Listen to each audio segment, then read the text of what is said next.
দেখুন উল্টো দিকে কতজন আছে গোনা ছেড়ে দিন, ভুলে যান। মমতা বন্দ্যোপাধ্যায়ের সাথে কতজন আছে সেটা গুনুন, কম হবে সংখ্যাটা, বেশি গুনতে হবে না। তো কমতে কমতে ওটা আস্তে আস্তে দেখবেন ওই এক দুজন পড়ে থাকবে, বাদবাকি সবাই অন্যদিকে চলে যাবে। কেউ মমতা বন্দ্যোপাধ্যায়ের সঙ্গে আর থাকতে চাইছেন না।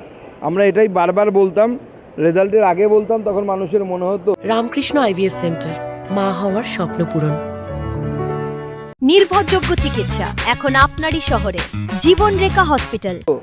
বিজেপি বুঝি রাজনৈতিক কারণে এই ধরনের কথা বলছে, কিন্তু প্রকৃতপক্ষে দলটার যে এই অবস্থা হয়ে গেছে সেটা কিন্তু আমরা তখনই বুঝতে পেরেছিলাম। দেখুন গতকাল তো কোর্টের রায়ে যেতে হলো ওনাকে, 4টের মধ্যে কোর্ট যেতে বলেছিল, সেই জন্য বাধ্য হয়ে গেছেন, না হলে তো উনি যেতেন না।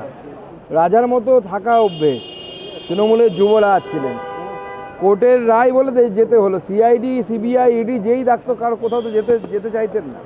দেখুন কল্যাণ ব্যানার্জি সহ এরকম তৃণমূল কংগ্রেসেরও বহু পুরনো নেতা আছে যারা অভিষেক বন্দ্যোপাধ্যায়ের সাথে, যাদের সম্পর্ক ভালো নয় বা যারা অভিষেক বন্দ্যোপাধ্যায়কে নেতা হিসেবে মানতে পারেনি।